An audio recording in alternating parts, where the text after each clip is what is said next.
दोस्तों नमस्कार। स्वागत है आपका हमारे इस यूट्यूब मंच पर। दोस्तों, क्या हरदीप पुरी अब नरेंद्र मोदी सरकार के गले की हड्डी बनते जा रहे हैं?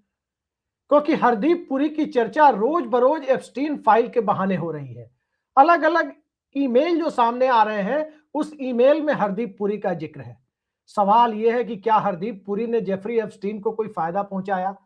क्या जेफरी एप्स्टीन ने हरदीप पुरी को कोई फायदा पहुंचाया?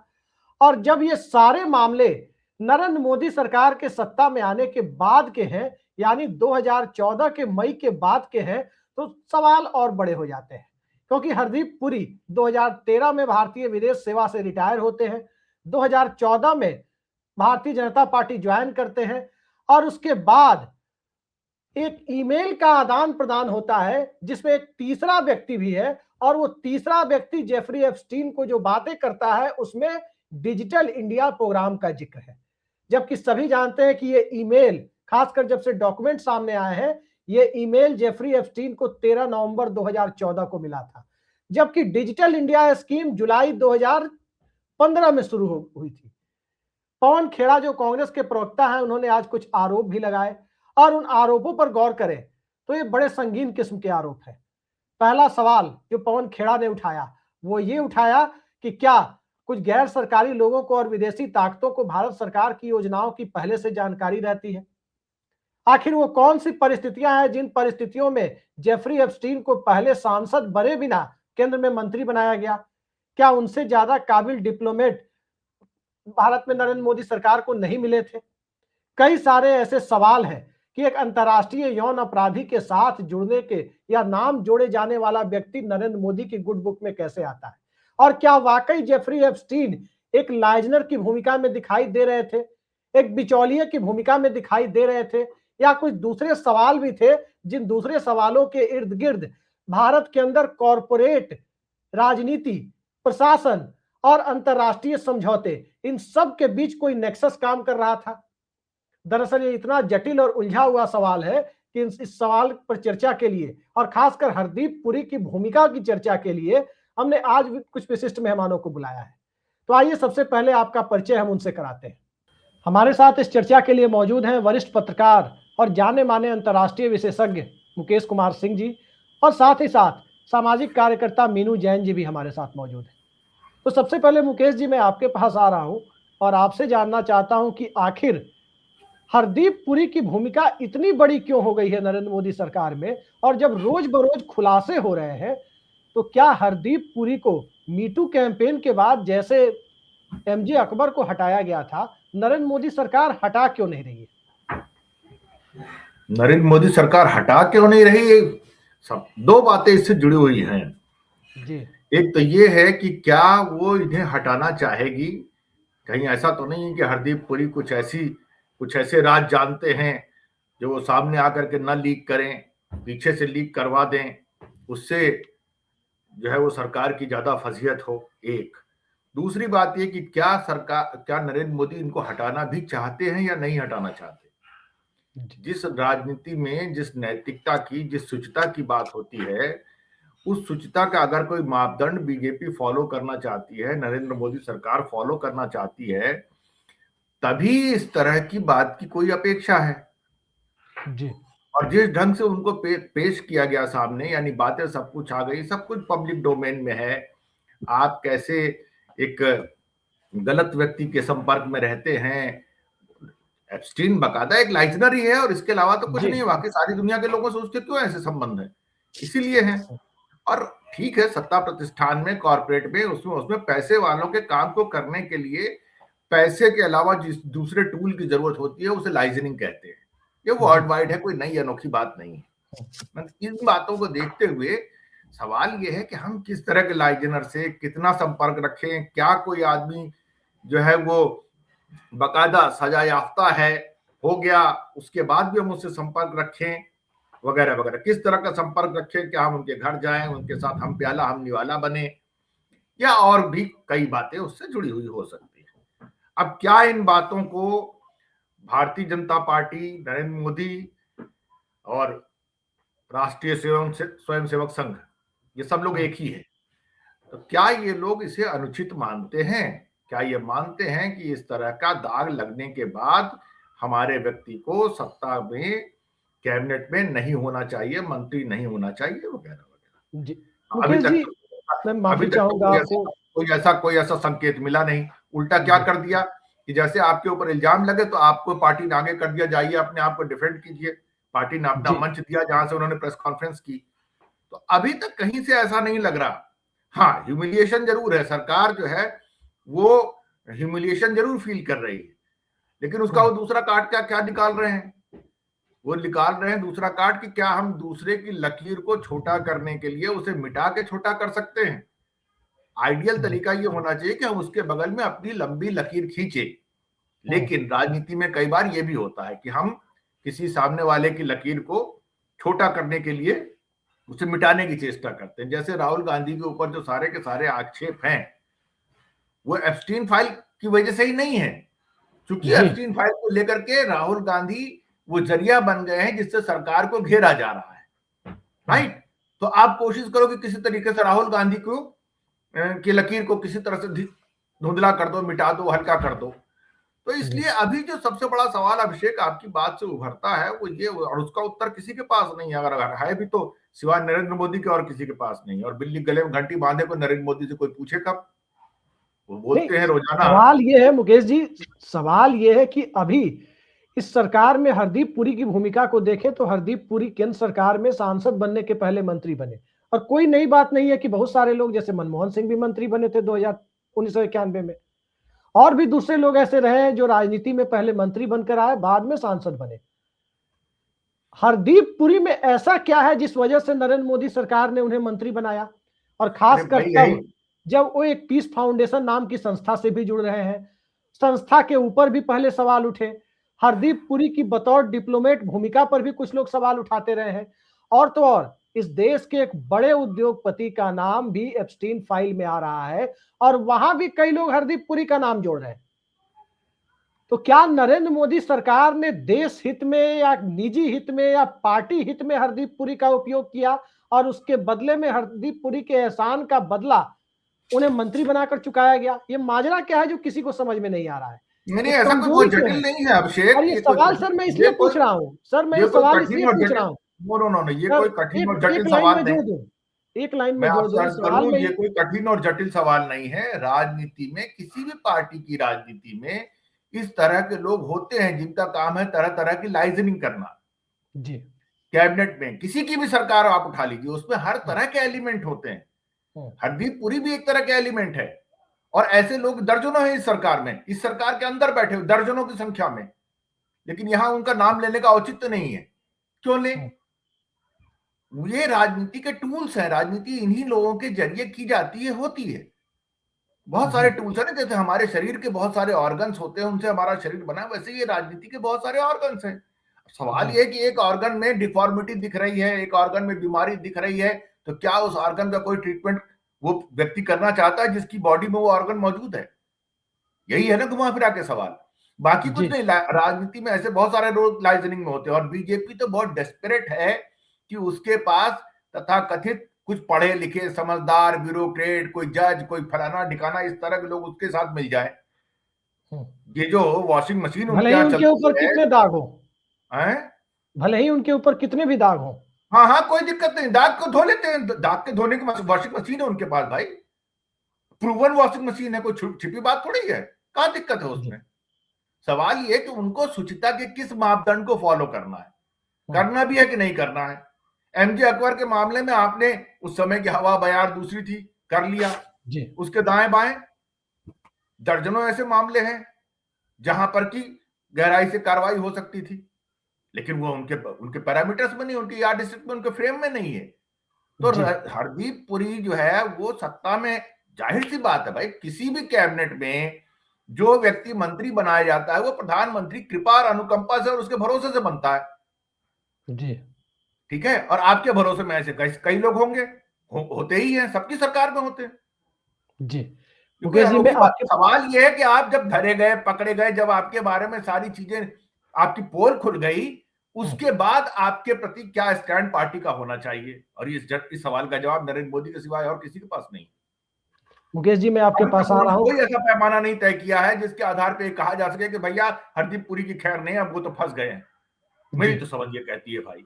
जी मुकेश जी मैं आपके पास कोई अभी आ बाल रहा हूँ। बांका नहीं कर सकता, जब तक मोदी जी कृपा है तब तक न कोई इनका कोई बाल बांका नहीं कर सकता। पर मोदी जी कृपा नहीं हो तो हरदीप फाइल हो या ये एप्स्टीन फाइल हो या नहीं हो, इनको चलता कर दिया जाएगा। जी हाँ, इनकी इसेंशियल क्वालिफिकेशन, इनकी बड़ी क्वालिफिकेशन बीजेपी में आने से पहले ये थी कि एक कैरियर डिप्लोमेट थे, दैट्स ऑल। जी कैरियर डिप्लोमेट डिप्लोमेट की औपचारिक भूमिकाओं में कई सारी भूमिकाएं लाइजनिंग वाली ही होती है, वर्ल्ड वाइड है, जी हर देश के साथ ऐसा होता है। तो लाइजनिंग तो उसकी खूबी होती ही है डिप्लोमेट की। अभिषेक, बिल्कुल आपने सही कहा। क्या पता, कई लोग बताते हैं ऑफ द रिकॉर्ड की एसीआर भी कई आईएफएस अफसरों का जब बनता है तो उसमें एक अघोषित क्राइटेरिया होता है कि इस तरह के कामों में जो लोग लिप्त होते हैं उनका प्रमोशन जल्दी होता है। खैर, कुछ जरूरी सवाल पर मैं आपके पास अभी आ रहा हूं, थोड़ा मीनू जैन जी से जान लेते हैं पहले। मीनू जी, अभी तो कहा जा रहा है कि एप्स्टीन फाइल का 10% हिस्सा ही हमारे सामने आया है, तकरीबन 90% हिस्सा अभी आना बाकी है। तो 10% ने जहां विदेशों में इस्तीफों की दर बढ़ा दी है, वहीं भारत में कोई इस्तीफा नहीं हो रहा। केंद्रीय मंत्री से लेकर बड़े उद्योगपति तक, यहां तक कि कहा जा रहा है कि सत्ता के शीर्ष तक भी इसकी आंच पहुंच जाए तो किसी को आश्चर्य नहीं होना चाहिए। आखिर वो कौन सा कारण है जहां पर मैं देख रहा हूं कि पटना से लेकर देश के अलग अलग इलाकों तक, दिल्ली तक और दूसरे हिस्सों तक वैलेंटाइन डे को लेकर विरोध करने वाली कई तरह की सेनाएं खड़ी हो गई है, संस्कृति और शुचिता के नाम पर। लेकिन संस्कृति और शुचिता के में जो सबसे उच्च पायदान माना जाता है, जिसे सबसे घृणित कृत्य माना जाता है, वो है यौन अपराध। अगर उसके किसी मामले में किसी की कथित संलिप्तता या जिक्र भी सामने आता है, उस पर खासकर संस्कृति के रक्षक माने जाने वाले राष्ट्रीय स्वयंसेवक संघ, उससे निकली हुई पार्टी के लोग चुप हैं। उसे आप कैसे देखती हैं? जी अभिषेक जी, मैं 2-3 बातें इस बारे में कहना चाहती हूँ। सबसे पहली बात तो यह है कि ये वो देश है जो एप्स्टीन फाइल्स वाले मुद्दे पे इस देश की सरकार चुप्पी साधे बैठी है या ढिठाई कर रही है, और वो व्यक्ति भी ढिठाई कर रहा है कि जिस देश में राइटियसनेस, चारित्रिक शुद्ध नैतिकता, चारित्रिक शुद्धता को सबसे ऊंचा स्थान दिया गया है, और जो लोग पब्लिक लाइफ में होते हैं उनके लिए तो सबसे पहली शर्त है कि आप चारित्रिक रूप से, आप नैतिक रूप से बिल्कुल आप मजबूत होने चाहिए। दूसरी बात, ये वो देश है जहां पे पॉक्सो एक्ट लागू है इस देश के अंदर, कि बच्चों के साथ जो यौन शोषण होगा, यौन शोषण किसी भी हद तक का, छोटे से छोटा लेके बड़े से बड़ा तक का, वो ऐसा अपराध है कि आपको आजीवन कारावास की सजा हो सकती है, व्हाटएवर क्राइम के अनुसार आपको बड़ी कठोर से कठोर दंड दिया जा सकता है। वहां पे एप्स्टीन फाइल, जहां की बच्चों का खुलेआम न केवल शोषण, मतलब हद दर्जे तक का परवर्टेड काइंड ऑफ शोषण होता था जो जहां पे बच्चों का, उसके बारे में इतनी ढिठाई। तीसरी बात, ये भाजपा और ये जो संघ की आपने बात की, संघ तो वो संस्था है जहां पे ब्रह्मचर्य को सबसे बड़ा गुण माना गया है। मतलब जो उनके सरसंघ चालक हैं, उनका बाल ब्रह्मचारी होना बहुत जरूरी है, मतलब वो आजीवन बाल ब्रह्मचर्य का पालन कर रहे हो। वहां पे यौन अपराधी के बारे में चुप्पी, सब शांत बैठे हैं। मतलब ये इस तरह की अजीबोगरीब डबल स्टैंडर्ड्स हैं भाई। ऐसे डबल स्टैंडर्ड्स तो हमने मेरे ख्याल से दुनिया में कहीं नहीं होंगे। आप पॉक्सो एक्ट हटा दीजिए इस देश से, आज ही रद्दी की टोकरी में डाल दिया जाना चाहिए पॉक्सो एक्ट, अगर हरदीप पुरी इस्तीफा नहीं देते हैं तो। दूसरी बात, आज ही संघ को ये अपना जो नियम है, अघोषित नियम, वो आज ही कचरे के डब्बे में डाल देना चाहिए कि भाई ब्रह्मचारी होना जरूरी नहीं है। यौन अपराधों में भी अगर आप शामिल हैं तो आपको दरकिनार कर दिया जाएगा, अगर आप सरकार के या संघ के काम के हैं तो। रही बात हरदीप पुरी के लियाजों की, कि भाई वो लियाजों के वो माहिर थे, करते थे। देखिए, जो लोग लियाजो करते हैं ना सरकार के लिए, जिसको लॉबिंग कह सकते हैं आप, जो लियाजो करते थे, वो करने वाले लोग इस तरीके से फ्रंट फुट पे नहीं होते हैं। वो सरकार का चेहरा नहीं होते हैं, वो लोग बैकड्रॉप में होते हैं, आराम सा सत्ता के गलियारों में घूमते रहते हैं। वो आप उनको पहचान भी नहीं सकते कि ये सरकार के लिए लिहाजो कर रहे हैं। यहाँ पे क्या हो रहा है, यहाँ वो न केवल ढिठाई से बात कर रहे हैं, वो मंत्री के पद पे आसीन है अभी तक, और ऊपर से वो सवाल कर रहे हैं। जिसने संसद में सवाल उठाया है इस एप्स्टीन फाइल को लेके, उल्टे उसी को धिक्कार रहे हैं, और उसी के लिए गंदी गंदी भाषा, इतनी अश्लील भाषा की Rahul Gandhi made out of him. मतलब क्या ये एक डिप्लोमेट की भाषा है, एक मंत्री की भाषा है ये? तो ये सारी चीजें जो बताती हैं कि जो नैतिकता खाली जो सरकार है और जो सरकार का मातृ संगठन है उनके लिए केवल दूसरों को उपदेश देने की या सत्ता तक पहुंचने का एक टूल मात्र थी। आज सत्ता में आ गए हैं तो उसके लिए कुछ भी किसी भी हद तक जाएंगे। और रही बात लियाजों की, तो क्या वहां पे इंडिया की एम्बेसी नहीं है? सबसे इंपॉर्टेंट जो डिप्लोमेट होते हैं देश के अंदर, मतलब जो A1 जिसको कहा जाता है, जिसके कैलिबर जो इतना जबरदस्त हो, वो यूएस में भेजा जाता है एम्बेसडर। तो वो सब बेकार हरदीप पुरी जी के सामने, मतलब उनके सामने कोई योग्यता नहीं किसी की हरदीप पुरी के सामने कि हरदीप पुरी बताएंगे। आपने बड़ा मौजूद सवाल उठाया है मीनू जी, बड़ा मौजूद सवाल आपने उठाया है। मैं आ रहा हूं अभी मुकेश जी से पहले जान लेना चाहता हूं। मुकेश जी, मैं अमेरिका में भारत के राजदूतों की लिस्ट देख रहा था, उसमें मुझे कई बड़े नाम दिखे। डॉक्टर कर्ण सिंह, सिद्धार्थ शंकर रे, former cabinet secretary Naresh Chandra का नाम दिखा, और उस सूची में हरदीप पुरी का भी नाम दिखता है। क्या आपको नहीं लगता कि भारत सरकार ने जिस प्रकार से कैबिनेट का स्मृति ईरानीकरण कर दिया कि HRD जैसा मंत्रालय, शिक्षा जैसा मंत्रालय स्मृति ईरानी को दिया गया, क्या उसी तरह से अंतरराष्ट्रीय स्तर पर भी उसी प्रक्रिया के तहत डिप्लोमेट्स की नियुक्ति हुई? और क्या उसी का परिणाम पूरा देश भुगत रहा है कि एक तरफ फुटबॉल बनने की स्थिति है कि जब अमेरिका की तरफ से निराशा हाथ लगती है तो चीन के साथ गलबहियां करने की कोशिश, चीन से निराशा हाथ लगे तो अमेरिका या रूस के साथ गलबहियां करने की कोशिश। मतलब इंटरनेशनल डिप्लोमेसी में इतनी दयनीय हालत तो मुझे भारत की कभी नहीं दिखी। जितना मैं एक छात्र के तौर पर देखता हूं, पढ़ता हूं, उसमें कहीं नहीं दिखी है। तो क्या इस तरह के ही BC ग्रेड डिप्लोमेट्स का योगदान है इन सब चीजों को करने में? और वाकई यदि ये BC ग्रेड के डिप्लोमेट्स हैं या इसी तरह के अर्थशास्त्री अर्थव्यवस्था चला रहे हैं जो डिमोनेटाइजेशन यानी नोटबंदी तक करा देते हैं, तो वाकई ये सरकार कैसे चल रही है, सिस्टम कैसे चल रहा है? यार, ये इतने बड़े सवाल पूछ रही हैं आपने, यक्ष प्रश्न से भी बड़े हैं ये। इसका उत्तर कौन दे और कहां से दे और किस ढंग से दे ताकि बात कन्विंसिंग लगे।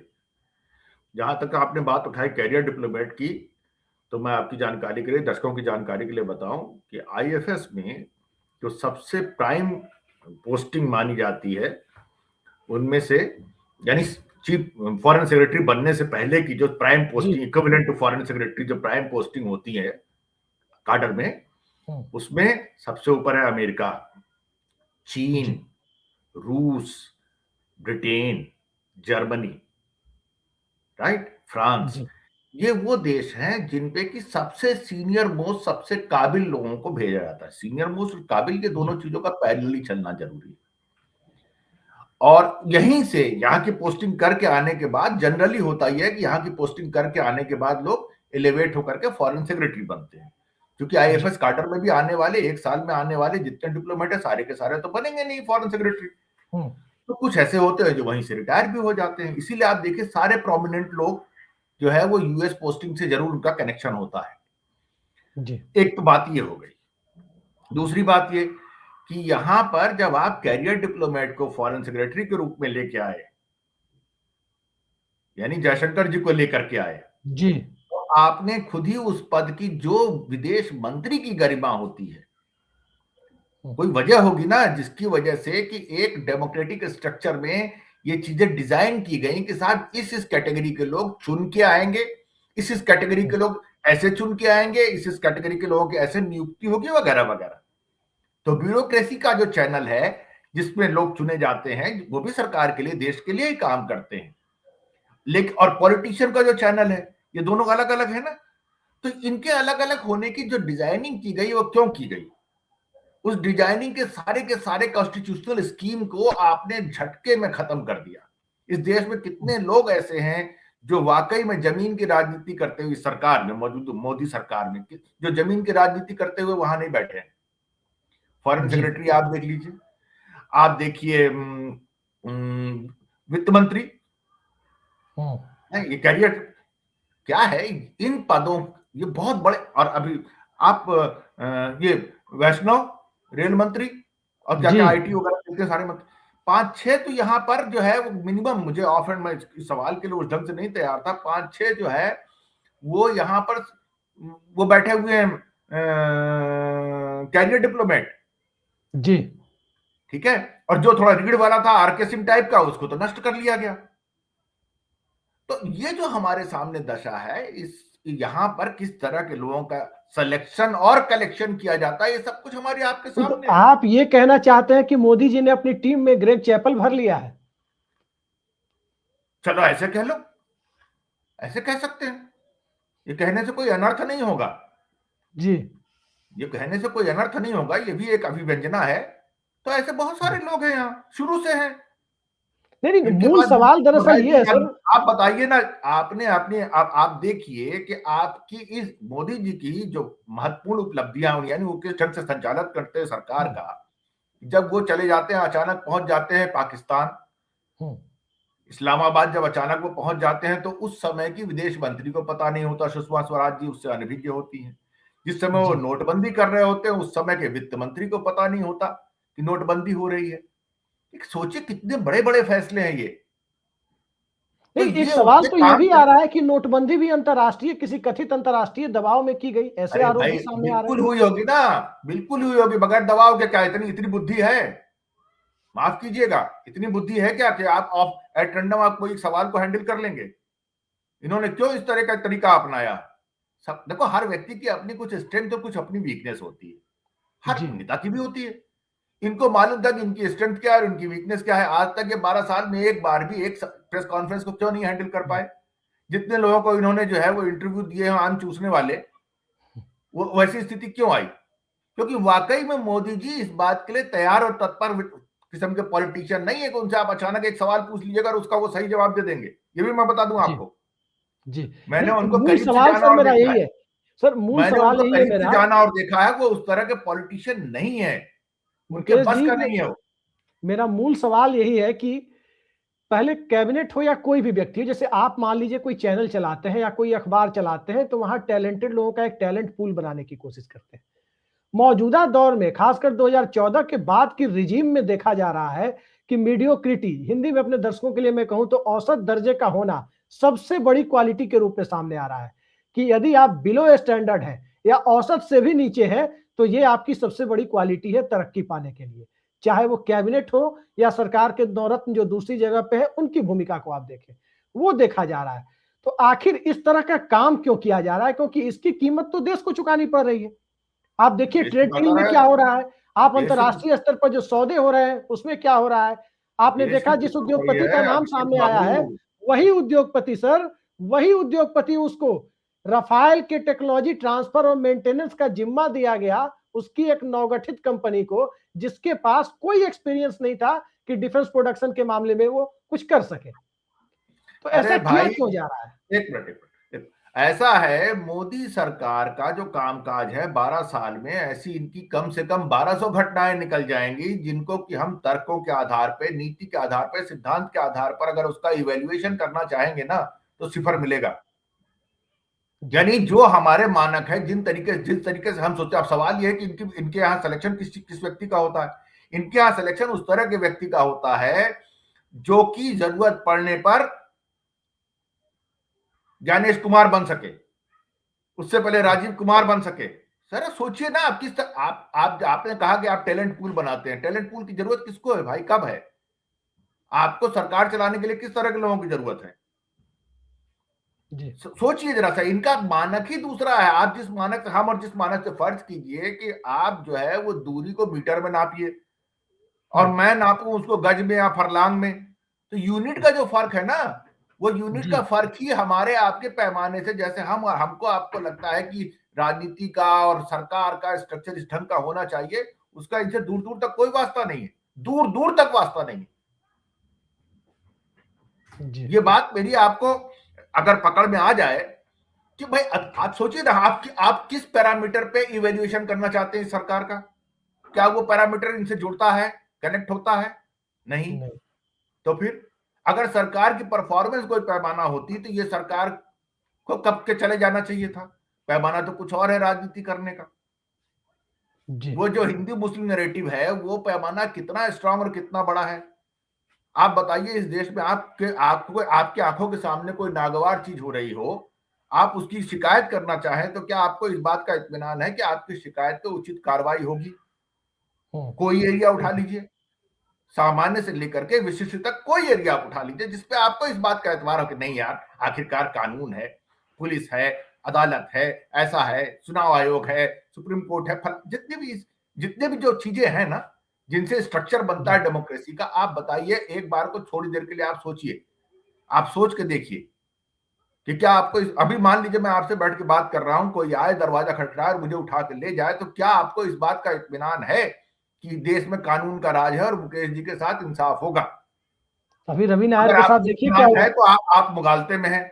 एक बेचारा देखिए सोनम वांगचुक जी, किस तरह का अपराध है, किस तरह के अपराध के लिए आपने उसको जेल में डाला हुआ है, किसको बेल मिलेगी, किसको नहीं मिलेगी। जिस तरह का आपके देश में संस्कृति, आपके देश में स्ट्रक्चर तैयार कर दिया गया है कानून के राज चलाने का, वो आपके हमारे सामने है। इसमें कितनी विकृतियां हैं, कितनी विद्रूपताएं हैं। कैसे हम कहें कि नहीं साहब, हम एक अच्छे देश, अच्छे शासन की ओर चल रहे हैं? जरा सोच के देखिए, कहां है वो बात? वो धारणा भी तो कोई चीज होती है ना। मैं आपसे अर्ज कर रहा हूं, आप पूछिए, अपने दर्शकों से पूछिए, हम अपने दिल पे हाथ रख के बोलें कि क्या हमें इस बात का इत्मीनान है कि मेरे घर पे अभी बुलडोजर नहीं चल जाएगा? Please try to understand. Mukesh ji, व्यवस्था तो होती है ना जिसके तहत चीजें चलती हैं। जब आपका उस व्यवस्था से एतबार कम हो जाता है, विश्वास उठ जाता है, तब इस तरह की जो दशा पैदा होती है हमारे आपके सामने है। अब क्या इसको तर्क से बताएं, क्या तर्क से परखेंगे बताइए? हरदीप पुरी से हम लोगों ने बातचीत शुरू की थी। हरदीप पुरी से जुड़े हुए पूरे प्रसंग में बात जिस मॉरल, नैतिक वैल्यू की है, पॉक्सो कानून की बात की मीनू जी ने, बिल्कुल दुरुस्त है। सवाल ये है ना कि उस नैतिक कानून, उस नैतिकता की परवाह किसी को है या नहीं है, और क्यों हो? मुकेश जी, मैं आपसे ही सवाल ले रहा हूं, मैं मीनू जी के पास आने के पहले आप ही से ले रहा हूं। इस देश के अंदर यह भी देखा गया कि एक प्रधानमंत्री सूर्यदेव सिंह से मिलने चले गए थे अपने प्रधानमंत्री पद पर रहते हुए धनबाद। इस देश की मीडिया ने तूफान खड़ा कर दिया था। इस देश ने यह भी देखा कि एक प्रधानमंत्री की चंद्रा स्वामी से नजदीकियों की वजह से राजेश पायलट का मंत्रालय बदला गया। इस देश की मीडिया और इसी भारतीय जनता पार्टी ने तूफान खड़ा किया था। आज की तारीख में ये कौन सी परिस्थिति पैदा हो गई है कि इतना बड़ा अंतरराष्ट्रीय स्कैंडल, एक यौन अपराधी जिसके मेल सब सामने आ रहे हैं, न्यायालय के, अमेरिकी न्यायालय के आदेश से सामने आ रहे हैं, लेकिन सत्ता, जो राहुल गांधी कहते हैं पीएम इज कॉम्प्रोमाइज, ये कौन सी कॉम्प्रोमाइज वाली पोजीशन है जिसमें 140 करोड़ देश के लोगों का प्रतिनिधि, वो व्यक्ति हरदीप पुरी के सामने चुप बैठा हुआ है, हरदीप पुरी को हटाने की हिमाकत नहीं कर पा रहा है। और क्या आपको लगता है कि जब ये जो बचे खुचे ईमेल्स हैं, तकरीबन अभी 90% बताए जा रहे हैं बाकी है, वो खुलासा होगा तो कहीं ऐसा तो नहीं कि सत्ता के शीर्ष को भी इस्तीफा देना पड़ जाए? क्योंकि 2-3 दिन से 2-3 चीजें मैं देख रहा हूं और वही आपसे जानना चाहता हूं। सरकार के नंबर 2 संसद में कम दिख रहे हैं जो दिन रात संसद में बैठते थे। अभिषेक, बात कुछ जटिल है। इतनी आसान अगर होती, गुत्थी चुटकी बजा के सुलझा देते, वैसा नहीं है। बात जटिल है। बात देखो क्या होता है, हम लोग तथ्यों के आधार पर और तर्कों के आधार पर बात करते हैं वो, और उनसे जुड़े हुए जो तर्क बनते हैं वो। अभी हमारे साथ आपने जो सवाल किया वो सवाल बहुत बढ़िया है, लेकिन क्या उस सवाल का उत्तर देने का वक्त है किसी के पास? राहुल गांधी ने संसद के अंदर, लोकसभा के अंदर जो बात कही, उन्होंने क्या ढंग से चुटकी ली है, तारीफ की बात है। उन्होंने कहा, वो कहते हैं कि देश को कोई प्रधानमंत्री ऐसी डील नहीं कर सकता, कोई ऐसी बेच नहीं सकता, कोई इस तरह का समझौता नहीं कर सकता। मुझे यकीन है मोदी जी भी ऐसा नहीं कर सकते। अब देखिए, मुझे यकीन है मोदी जी भी ऐसा नहीं कर सकते। और फिर अगली लाइन में क्या है, लेकिन कोई बात तो है जरूर जो उन्होंने ऐसा किया है। यानी हम प्रेडिक्शन करें कि भाई हमारा बच्चा ऐसा नहीं कर सकता, तो कोई तो वजह होगी जिसकी वजह से उसने ऐसा किया है। उसी तरीके से देश का प्रधानमंत्री, ये माना जा सकता है कि भाई उसे ऐसा नहीं करना चाहिए, नहीं करेगा, जिम्मेदार व्यक्ति है, जिम्मेदार जगह पे बैठा है, फिर भी किया है तो जरूर कुछ ना कुछ तो बात होगी।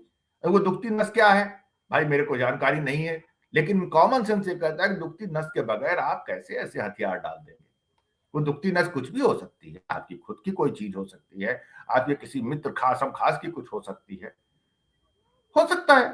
अब मैं उसके बारे में नहीं जानता तो क्या स्पेकुलेशन करूं, लेकिन जो बात जो तथ्य, भाई आप बताइए, अगर आप फर्ज कीजिए आप देश के प्रधानमंत्री हैं और आप देश के लिए एक समझौता करने निकले हैं, कोई ट्रेड डील करने निकले हैं, कोई नेगोशिएशन करने निकले हैं, तो हम ये कैसे मान लें कि अभिषेक जी ने जो है वो देश हित की अनदेखी की होगी?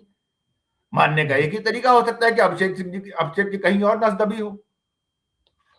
अब जब तक हमारे पास ठोस बात नहीं होगी कि साहब ये रही अभिषेक की नस यहां इसलिए दबी हुई है, तब तक हम क्या कहेंगे? हम कॉमन सेंस का ही तो इस्तेमाल करेंगे जी कि भाई आप इस तरह का फैसला कर ही नहीं सकते। अगर आपने किया है तो जरूर कोई मजबूरी होगी। मजबूरी का पता नहीं, हम चाह रहे हैं आप ही बताओ मजबूरी अपनी, आप बताने को राजी नहीं। क्यों? क्योंकि उससे तो आपकी वो छवि और ढीली पड़ जाएगी। सारा खेल छवि का है ना भाई। आपकी एक छवि बनाई गई थी, आपने बनाई थी, आपके गुर्गों ने बनाई थी, आपके इस सो कॉल्ड बॉडी मीडिया ने सबने मिलजुल के बनाई थी। मोदी जी बहुत बड़े स्ट्रांग आदमी है, अब उनके स्ट्रांगनेस किन चीजों पे है वो आपके सामने आ गई। एक हमला कर, वो कोई राहुल गांधी ने कोई खुलासा नहीं कर दिया। राहुल गांधी ने जो मुद्दे ऑलरेडी मौजूद थे हैं, उन्हीं में से वो बात न्यूज, जिसे हम लोग कहते हैं ना, न्यूज पकड़ी, न्यूज पे पकड़ा। खबर क्या थी भाई? खबर ये है कि जो उचित समझो सो करो। बैकग्राउंड क्या है? बैकग्राउंड यही है, वो बात यहां दोहराने का मतलब नहीं, वक्त खींचेगा। बैकग्राउंड ये है भाई, चीन की सेना आपके इलाके में चली आई, आर्मी चीफ के पास जानकारी आई, आर्मी चीफ अपने बॉस से पूछ रहा है, बॉस कह रहा है भाई उससे पूछो, और अंत में निकल के क्या आया? 2.5-3 घंटे की वेट हो गई और 2.5-3 घंटे के बाद निकल आया जो उचित समझो वो करो। तो वो व्यक्ति कहता है कि यार मैं तो अपने आप को अकेला महसूस करने लगा कि जो उचित समझो वो करो का मतलब क्या? तुम हमारे पॉलिटिकल मास्टर्स क्यों हो? तुम हमारे पॉलिटिकल बॉसेस क्यों हो? यही इतनी स्टोरी है ना उस स्टोरी के। और ऐसा भी नहीं है कि राहुल गांधी ने कोई रिवील कर दिया, कोई भैया अचानक कोई कागज उन्होंने खोल दिया, खुलासा कर दिया, नहीं ना। ऑलरेडी पब्लिक डोमेन में चीजें थी, पब्लिश्ड है, जानकारी में है लोगों के। तो क्या जान हुआ आपको? तकलीफ कहां आई? तकलीफ आई कि आपकी वो इमेज बड़े स्ट्रांग है, बड़े मजबूत है, बड़े निर्णायक फैसले लेने वाले, तेजी से निर्णायक फैसले लेने वाले, उस इमेज पे आपके डेंट लगा। यही है ना कुल मिला के उस प्रसंग का इतना ही तो निचोड़ है। जी बिल्कुल, इतना ही निचोड़ है। कहना चाहिए कि नहीं भाई साहब सच ये नहीं ये है, मैंने ऐसा कहा जरूर था या नहीं कहा था, मैंने ये नहीं ये कहा था, वो नहीं वो कहा था, कुछ होता ना, कोई उसकी तरफ से जवाब नहीं आता। जवाब क्या आया? नहीं आप तो वो बात आपने ये नहीं कहा कि भाई साहब आर्मी चीफ ने ऐसा नहीं कहा, कुछ और कहा। अगर किताब छपी नहीं, आप कैसे उसका यहाँ जिक्र कर सकते हो? अच्छा चलो हम तुम्हारे खिलाफ जो है तो प्रिविलेज मोशन लाएंगे, ले आओ भैया, वो सब भी कर लो, देखो उन सब चीजों से क्या हासिल होता है राजनीति में। करेगा कुछ नहीं। बिल्कुल आपने सही कहा। मैं मीनू जी के पास आ रहा हूं। मीनू जी, अटल बिहारी वाजपेयी जब प्रधानमंत्री थे तो अक्सर राजधर्म का जिक्र करते थे। एक बार उन्होंने एक मुख्यमंत्री के लिए भी राजधर्म का जिक्र किया था कि राजधर्म का पालन करना होगा। और जब राजधर्म का पालन करने की बात उन्होंने कही तो राजधर्म की व्याख्या ऐसा लगा कि उसके 2-3 दिन बाद उन मुख्यमंत्री ने न्यूटन के तृतीय गति नियम के संदर्भ में की कि उनके राज्य में जो कुछ भी हो रहा है, गुजरात की ही बात थी, गुजरात में जो कुछ भी हो रहा है वो न्यूटन के तृतीय गति नियम, थर्ड लॉ ऑफ मोशन का पालन हो रहा है कि प्रत्येक क्रिया की बराबर और विपरीत प्रतिक्रिया होती है। मेरा सवाल यह है कि हरदीप पुरी के मामले में क्या जब सारे ईमेल सामने आ जाएंगे, जेफरी एप्स्टीन की पूरी फाइलें सामने आ जाएंगी, क्या उसके बाद राजधर्म का पालन होगा या उसके बाद न्यूटन का कोई तृतीय गति नियम, थर्ड लॉ ऑफ मोशन भी सामने आएगा जिससे सरकार की मुश्किलें बढ़ने वाली हैं? देखिए अभिषेक जी, अभी बात उठी है कि राहुल गांधी ने जो स्टेटमेंट है उनकी कि पीएम कॉम्प्रोमाइज हो गए हैं। तो ये जो डील हुई है, मानना ऐसा है, मेरा मानना ऐसा है कि राहुल गांधी ने ऐसा, उनकी अजम्पशन है कि ये जो डील हुई है ये इसीलिए हुई है कि जो एप्स्टीन फाइल्स में इंडिया रिलेटेड हिस्सा है उसको अभी इस समय ना रिलीज किया जाए, 4-6 महीने बाद किया जाए, तब तक ये मुद्दा डाई डाउन हो जाएगा। इस देश में मुद्दों की कमी नहीं है और कोई भयानक मुद्दे, अभी इलेक्शन आ जाएंगे, उसके अलावा और बहुत सारे सांप्रदायिक मुद्दे रहते हैं, उनको खड़ा कर दिया जाएगा। तो इसके लिए देखिए, अब ये क्योंकि वहां पे उनके लिए मैंडेटरी है, यूएस एडमिनिस्ट्रेशन के लिए उनको रिलीज करना, फाइल्स को रिलीज करना, लेकिन कौन सी फाइल कब रिलीज करनी ये अभी भी उनके डिस्क्रिप्शन पे है। तो वो उस हिसाब से रिलीज कर रहे हैं कि कौन सी कब और किसको डैमेज करेगी, वो अपनी पॉलिटिक्स उन फाइल्स को रिलीज करते हुए साध रहे हैं। तो यहाँ पे भी हमारे यहाँ, आपने अभी एक पवन खेड़ा ने एक ट्वीट किया था, कांग्रेस के जो स्पोक्स पर्सन है, कि 10 पन्ने, उनमें एक पन्ने में 10 डॉक्यूमेंट्स हैं, 10 फाइल्स हैं, और वो 6 पेजेस ऐसे हैं जो कि हटा दिए गए हैं इस डील के होने के बाद। उस एप्स्टीन फाइल में जो इंडिया का जिक्र आ रहा है, जो उस हिस्से में वहां पे जितनी भी फाइल्स आ रही है 470 के करीब बताया है कि और अब वो कम हो गई हैं, मतलब 60 फाइल्स उसमें से कम हो गई हैं।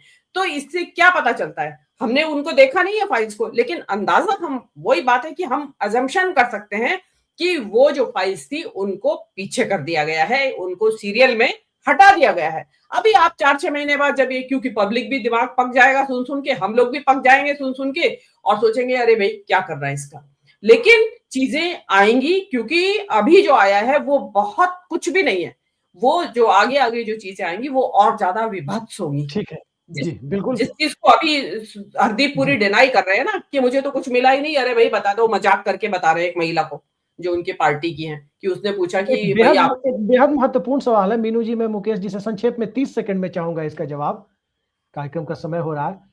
मुकेश जी ये बताइए, कई लोग कह रहे हैं कि राष्ट्रपति चुनाव 2027 में है और साहब की इच्छा है कि यहां से ग्रेसफुल एग्जिट लेकर के देश का पहला व्यक्ति बना जाए कि प्रधानमंत्री और राष्ट्रपति दोनों रहा हो।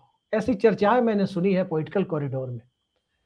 क्या आपको लगता है कि जो पूरी फाइल सामने आ जाएंगी उसके बाद कहीं ऐसा तो नहीं होगा कि उस महत्वाकांक्षा की पूर्ति के पहले ही यहां से इस्तीफा देने की नौबत आ जाएगी? नहीं नहीं, ऐसा कुछ नहीं होगा। ये जो है ना, ये रीढ़ वाले लोग नहीं है, ये इनसे ये उम्मीद रखना, इस तरह की बातें करना, ये बहुत ढीठ किस्म के, बहुत बेशरम किस्म के लोग हैं। इनकी राजनीति करने के तौर तरीके भी बिल्कुल डिफरेंट कैटेगरी के। हम लोग जो उसे, मैंने अभी आज भी बताया आपको कि जिस फ्रेम से हम देखना चाहते हैं ना, उस फ्रेम से ये लोग राजनीति नहीं करते। इनका वो तौर तरीका वो ढर्रा ही नहीं है, इसलिए आप उससे तो कभी। और रही बात इसकी, यहाँ से वो वहां चले जाएंगे और वहां से इतनी दूर की स्पेकुलेशन भाई मैं नहीं करना चाहता है, मेरे पास नहीं, उतनी मैं उस स्पेकुलेशन के लिए मैंने नहीं आपसे सवाल किया। मेरा मूल सवाल दरअसल यही था कि क्या कहीं ऐसी नौबत तो नहीं आएगी कि सत्ता के शीर्ष को ही कॉम्प्रोमाइज होना पड़े या फिर धीरे से ग्रेसफुल एग्जिट का रास्ता ढूंढना ऐसा पड़े? है, ये इनकी सत्ता सिर्फ दो तरीके से हट सकती है, जा सकती है। एक, जिन दो बैसाखियों पे चल रहे हैं, वो दो नानी बैसाखियां, फैक्टर, नायडू नीतीश फैक्टर। हाँ वही कह लीजिए उसको, वही। और उन दोनों बैसाखियों के भी हटने की संभावना बहुत कम है। वो दोनों बैसाखियां इनसे ज्यादा मतलब परस्त लोग हैं, तो इसलिए उनसे तो कुछ, लेकिन फिर भी तकनीकी रूप से जो हम किसी की बात करें। दूसरा है, पब्लिक का मैंडेट इनके खिलाफ चला जाए। तीसरी बात, जितने लोग स्पेकुलेटिव करते हैं बीजेपी के काम करने का तरीका, इनके काम करने का तरीका, किसी माई के लाल की हिम्मत नहीं जो चूं कर ले इनके संगठन में, इनकी जगह में बैठ करके। बहुत सारे लोग इनकी किसी बात से दुखी है, नाराज है, कुंठित है, लेकिन हिम्मत नहीं है कि जुबान खोल ले। और उसी तरह की हिम्मत जो है वो बहुत सारे विरोधी दल के नेताओं में भी नहीं है, ये भी मैं बताऊं आपको। अगर वो है हिम्मत, विरोध के में बैठे हुए लोगों में अगर जेन्युइनली हिम्मत है, तो आज की तारीख में सिर्फ राहुल गांधी में दिखती है। 2-4 और उनके आसपास मान सकते हैं आप, छोटे मोटे लोग, लेकिन उसके अलावा दिखती किसी में नहीं है इनसे हेड ऑन करने की।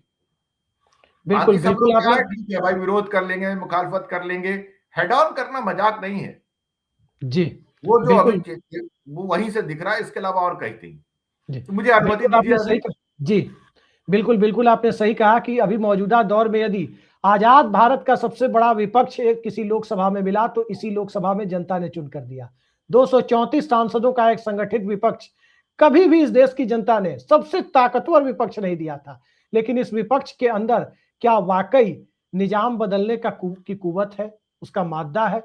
स्वाभाविक तौर पर जैसा मुकेश जी कह रहे हैं वो दिखाई नहीं देता, वरना इस देश के अंदर जो अभी हालत बनी हुई है और अंतर्राष्ट्रीय स्तर पर जिस प्रकार से भारत की छवि कॉम्प्रोमाइज होती हुई प्रतीत हो रही है, उस परिस्थिति में तो निजाम बदल जाना चाहिए था। लेकिन निजाम की हिम्मत तो इतनी है कि हरदीप पुरी जैसे सत्ता के मोहरों का, सत्ता के प्यादों को बचाने के लिए भी वो सफलतापूर्वक कोशिशें कर रही है। आखिर ये हिम्मत आती कहां से है? और यौन अपराध जैसे मुद्दे यदि सामने आ रहे हैं तो उन मुद्दों के आधार पर भी इस देश के अंदर चाहे विमर्श का स्तर जो भी हो जाए, सत्ता को कोई फर्क नहीं पड़ता। देखते हैं बाकी खुलासों के बाद फर्क पड़ता है या नहीं पड़ता है, क्योंकि फर्क यदि पड़ेगा और वाकई विपक्ष ने चाह लिया तो दिल्ली का निजाम बदल जाएगा, सत्ता के बॉस का इस्तीफा भी हो सकता है। लेकिन विपक्ष क्या वाकई ऐसा चाहता है? जनता के बीच मुद्दा अभी तक एप्स्टीन फाइल नहीं बन रहा है, सिवाय कुछ अर्बन क्लस्टर्स को छोड़ दे तो ग्रामीण स्तर पर अभी भी इस देश में जहां से बदलाव आना है वहां एप्स्टीन फाइल की चर्चा नहीं पहुंच पा रही है। यही शायद इस देश के विपक्ष की, उनके कार्यकर्ताओं की, उनके विमर्श की क्षमता की सबसे बड़ी विफलता है। देखते हैं आने वाले वक्त में क्या होता है। इस बेहद महत्वपूर्ण मुद्दे पर, एप्स्टीन फाइल से जुड़े हुए मुद्दे और हरदीप पुरी क्यों बने हुए हैं, इस मुद्दे पर चर्चा के लिए मुकेश जी और मीनू जी आपने समय निकाला, बहुत बहुत धन्यवाद आपका। नमस्कार।